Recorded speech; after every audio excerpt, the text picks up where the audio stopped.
Hoy nos metemos de lleno en una carta que es casi una llamada de emergencia, un manual de crisis del siglo I.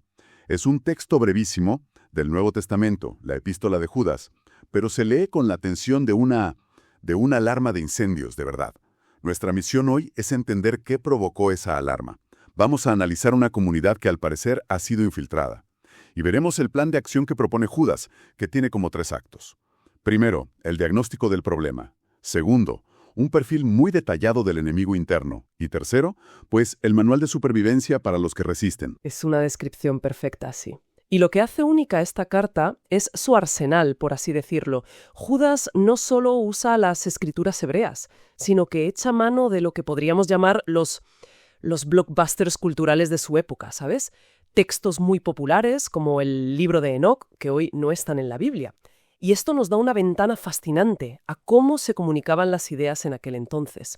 Y bueno, todo culmina en un broche de oro, una alabanza final que es una auténtica maravilla. Vale, pues vamos al primer acto, el diagnóstico. La carta empieza: Judas, siervo de Jesucristo y hermano de Santiago. Un momento, si este Judas es el hermano de Santiago, y Santiago era el líder de la iglesia de Jerusalén y hermano de Jesús, a ver, ¿por qué no dice directamente Judas, hermano del Señor? ¿No le daría eso mucha más autoridad? Me parece extraño no jugar esa carta. Es una pregunta excelente, de verdad, y la respuesta revela mucho sobre la mentalidad de esa primera generación de cristianos. Para Judas, su relación de sangre con Jesús es secundaria frente a su relación espiritual. Llamarse esclavo de Jesucristo no es falsa humildad, es su título de mayor honor. Está diciendo, mi identidad no viene de mi familia, sino de a quien sirvo. Es una declaración de lealtad absoluta que, pone el listón muy alto desde la primera frase. Entiendo, es una cuestión de prioridades, claro. Y se dirige a los llamados, amados por Dios Padre y preservados por Jesucristo. Suena a que les está recordando quiénes son antes de soltar la bomba. Exacto, está anclando su identidad. Les dice, recordad que no estáis aquí por casualidad, sois llamados, sois el centro del amor de Dios y estáis seguros, protegidos, preservados en Cristo. Es como un entrenador que le recuerda a su equipo quiénes son y de lo que son capaces justo antes del partido más difícil de sus vidas. Y ese partido difícil llega en el versículo 3. Dice que quería escribirles de algo agradable, de la salvación, pero que tuvo que cambiar de planes urgentemente para pedirles que contendáis ardientemente por la fe. La expresión es muy fuerte, casi violenta. Lo es. La palabra griega que usa es un término de lucha, de combate. Sugiere un esfuerzo agónico, como el de un atleta en la final o un soldado defendiendo una posición clave. O sea, no les pide un debate de salón, les pide que peleen por algo. Y ese algo es la fe. Y ojo, que no se refiere al sentimiento personal de creer, sino al conjunto de verdades esenciales del cristianismo. Y aquí viene un punto que parece ser el corazón de toda la carta. Dice que esa fe fue transmitida de una vez por todas. Ahí está la clave de toda la crisis. Si nos quedamos con una sola idea de esta carta, que sea esta. La palabra griega es apax y significa literalmente eso, una vez y para siempre. Para Judas el Evangelio no es un borrador que se va editando con el tiempo ni una idea que evoluciona, no. Es la edición definitiva, un tesoro entregado que no se puede alterar. No se le puede ni añadir ni quitar nada. Y esa es la raíz de su alarma. Porque, como revela en el versículo 4, algunos individuos se han introducido solapadamente. O sea, la amenaza no está llamando a la puerta, ya está dentro de casa. Precisamente. Y los describe con una precisión, casi clínica. Son impíos que hacen 2 cosas destructivas. Primero, convierten la gracia de Dios en libertinaje. Es decir, toman la idea del perdón y la libertad cristiana y la retuercen hasta convertirla en una licencia para hacer lo que les da la gana, sobre todo en el plano moral. Y segundo, que es la raíz de todo, niegan la autoridad de Jesucristo como único dueño y señor. La palabra que usa para dueño es despotes, de donde viene déspota. Implica una soberanía absoluta, un señorío total que estos infiltrados no estaban dispuestos a aceptar. Que se hayan metido solapadamente es lo que lo hace tan peligroso, ¿no? No llegaron diciendo somos herejes, sino que se camuflaron. Claro, probablemente eran personas con carisma, quizás incluso líderes que empezaron a sembrar ideas que sonaban liberadoras. pero que en el fondo eran veneno. Podrían estar influenciados por un gnosticismo primitivo, esa corriente que veía el espíritu como bueno y la materia como mala, lo que a menudo llevaba a pensar que lo que hacías con tu cuerpo no importaba. Además, tendían a ver a Cristo no como el Señor Supremo, sino como un eslabón más en una cadena de seres espirituales. Por eso minar su autoridad era central en su error. Vale, el diagnóstico está claro. Ahora pasamos al segundo acto, el perfil del enemigo. Para que su audiencia entienda la gravedad, Judas no teoriza, sino que saca 3 ejemplos del Antiguo Testamento que son como 3 luces rojas de advertencia. Y son ejemplos demoledores, porque atacan directamente a la falsa seguridad. El primero son los israelitas en el desierto. Dios los rescató de Egipto, un acto de salvación espectacular, pero luego aniquiló en el desierto a los que se rebelaron y no confiaron en él. El mensaje es brutal y directo. Haber empezado bien el camino no te da un salvoconducto si te desvías. La pertenencia al grupo no te exime de la responsabilidad personal. El segundo ejemplo es aún más extraño y oscuro. Los ángeles caídos. Aquí es donde Judas usa uno de esos blockbusters que mencionábamos, el libro de Enoc. En él se contaba una historia muy popular sobre unos ángeles que abandonaron el cielo para tener relaciones con mujeres humanas, rompiendo una barrera cósmica fundamental. El punto de Judas no es tanto el detalle de la historia, sino la lección. Ni siquiera los seres celestiales, que estaban en una posición de privilegio inmenso, se libraron del juicio cuando se rebelaron contra el orden de Dios. Su castigo es estar encadenados en oscuras mazmorras. Si ellos cayeron, ¿quién puede sentirse demasiado seguro? Y el tercero es el más conocido, Sodoma y Gomorra. El ejemplo clásico de juicio por inmoralidad. Lo interesante es cómo Judas lo conecta con el anterior. Dice que el pecado de estas ciudades fue semejante al de los ángeles, porque fueron tras de una carne diferente, buscando relaciones contra natura. Para Judas, los 3 ejemplos, Israel, los ángeles y Sodoma, forman un patrón: privilegio, rebelión y juicio. Es su manera de decir a los creyentes: abrid los ojos, esto ya ha pasado antes. Y las consecuencias son terribles. Después de esta retrospectiva histórica, vuelve al presente y les pinta un retrato robot de los infiltrados. Y vamos, no se corta un pelo. En absoluto. Los llama soñadores, probablemente con ironía, porque seguro que ellos decían tener visiones y revelaciones especiales para justificar su conducta. Y su principal característica es la arrogancia. No solo rechazan la autoridad de Cristo, sino que ultrajan a los seres celestiales. O sea, se meten con lo que no entienden, critican lo que se les escapa. Y para resaltar esa arrogancia, los pone en contraste con nada menos que el arcángel Miguel. Es una jugada maestra. Es brillante. Vuelve a recurrir a un texto popular de la época, la Asunción de Moisés, que contaba una disputa entre el arcángel Miguel y el diablo por el cuerpo de Moisés. En esa historia, Miguel, a pesar de su poder y de estar frente al mal encarnado, no se atreve a insultarlo. Simplemente dice: que el Señor te reprenda. La lógica de Judas es aplastante. Si un arcángel muestra tanto respeto por las jerarquías que ni siquiera insulta al diablo, ¿quiénes se creen estos tipos para blasfemar contra los ángeles buenos? Su arrogancia queda expuesta como una locura. Además de arrogantes, los describe como gente que funciona por puro instinto, casi como animales. Sí, el versículo 10 es un resumen psicológico brutal. Critican lo que no conocen, el mundo espiritual, y se dejan corromper por lo que sí conocen, sus instintos carnales.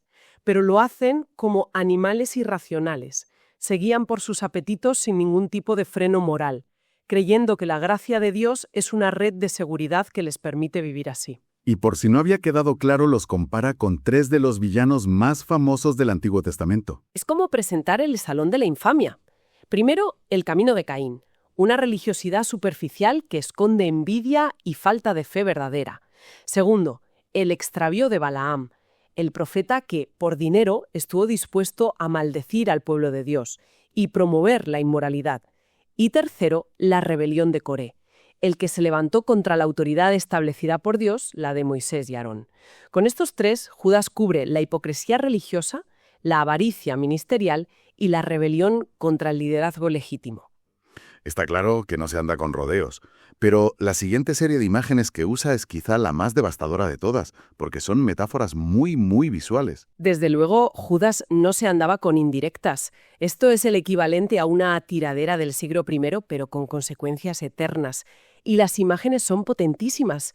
A ver, básicamente los llama fiascos de la naturaleza, una estafa espiritual, son rocas ocultas bajo el agua que provocan naufragios en las reuniones de la iglesia, nubes que prometen la lluvia que todos necesitan pero que pasan de largo sin soltar ni una gota, árboles en otoño que deberían estar llenos de fruto pero están secos, muertos y a punto de ser arrancados.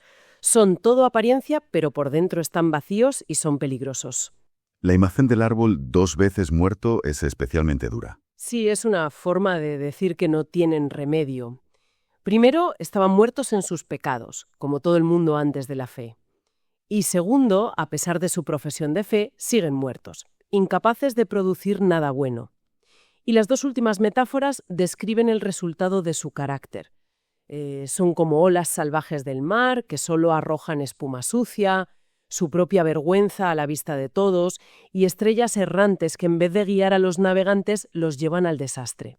Y están destinadas a la oscuridad total. El retrato es desolador. Y para rematar, lo sella con una profecía. Sí, y aquí vuelve a citar directamente del libro de Enoc, atribuyéndole una profecía al Enoc de Génesis. Habla de la venida del Señor con miles de sus santos para juzgar a todos estos impíos, no solo por sus actos, sino por sus palabras insolentes. Y lo fascinante es que aunque el libro de Enoc no sea escritura canónica, Judas, al incluir esta cita bajo la inspiración del Espíritu, está validando la verdad de esta profecía en concreto. Es un ejemplo increíble de cómo los primeros cristianos usaban su cultura para comunicar verdades divinas. De acuerdo. El perfil del enemigo está más que claro. Lo que nos lleva al tercer y último acto. El manual de supervivencia. Después de toda esta dureza, el tono cambia. ¿Qué se supone que tienen que hacer los destinatarios de la carta? El cambio es como el sol que sale tras la tormenta. Empieza con un «mas vosotros, amados», creando un contraste total. Y les da un plan de acción. Primero, recordar. Les dicen los versículos 17 al 19. Esto no debería pillaros por sorpresa. Recordad que los apóstoles ya os advirtieron que al final de los tiempos aparecerían burladores así. Los describe como gente que causa divisiones y que son puramente animales o naturales en el sentido de que no tienen el Espíritu de Dios. Es decir, el primer paso es no entrar en pánico, sino ver que esto ya estaba previsto. Y después de recordar cuál es la parte activa. Ahí vienen 4 pilares para mantenerse firmes, en los versículos 20 y 21. Es un plan de fortalecimiento espiritual. Primero, edificaos sobre vuestra santísima fe. O sea, construid vuestra vida sobre la roca de la doctrina verdadera, no sobre las arenas movedizas de estas nuevas ideas. Segundo, orad en el Espíritu Santo. Mantened una comunicación viva y real con Dios. Tercero, conservaos en el amor de Dios. No es algo pasivo, implica vivir de forma que se permanezca dentro de esa esfera de la relación con Dios. Y cuarto, aguardad la misericordia de nuestro Señor Jesucristo. Mantened la vista en el objetivo final, la vida eterna. Es una estrategia defensiva y constructiva a la vez. Pero la carta no se queda solo en cómo protegerse a uno mismo. Da instrucciones muy específicas sobre cómo tratar a los que han sido afectados por estas ideas. Y no hay una solución única para todos, lo cual es muy interesante. Y esta es una muestra de una sabiduría pastoral increíble. Judas describe un protocolo de emergencias espirituales con 3 niveles de intervención. Para el primer grupo, los que simplemente dudan, los que están confundidos. La orden es tener compasión. A ellos se les habla con paciencia, se les instruye. Para el segundo grupo, los que ya han empezado a ser seducidos y están en peligro, la acción debe ser drástica. Hay que salvarlos arrancándolos de las llamas. Es una intervención de urgencia sin contemplaciones. Y para el tercer grupo, los que ya están muy metidos en el error, todavía hay que mostrarles misericordia, pero con temor. Es un aviso tremendo. Intenta rescatarlos, pero con extremo cuidado de no contaminarte tú. Y usa una imagen potentísima, aborreciendo hasta la ropa contaminada por su carne. Es decir, odia el pecado, pero intenta salvar al pecador, manteniendo siempre una distancia de seguridad sanitaria espiritual. Es una guía de una inteligencia emocional y espiritual enorme. Y tras este plan de acción tan práctico, la carta podría terminar, pero no lo hace. Cierra con una explosión de alabanza. Es uno de los finales más espectaculares de todo el Nuevo Testamento. Después de una carta entera hablando del peligro, de caer, de tropezar, de desviarse, Judas dirige la atención al único que puede evitarlo. La alabanza es a aquel que es poderoso para guardaros sin caída y presentaros sin mancha delante de su gloria con gran alegría. Toda la seguridad del creyente no reside en su capacidad de contender, sino en el poder de Dios para sostenerlo.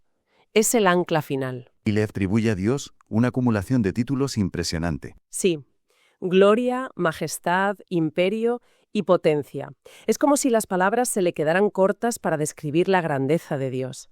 Y lo dirige al único Dios, nuestro Salvador, por medio de Jesucristo nuestro Señor. Pone a Cristo en el centro de todo.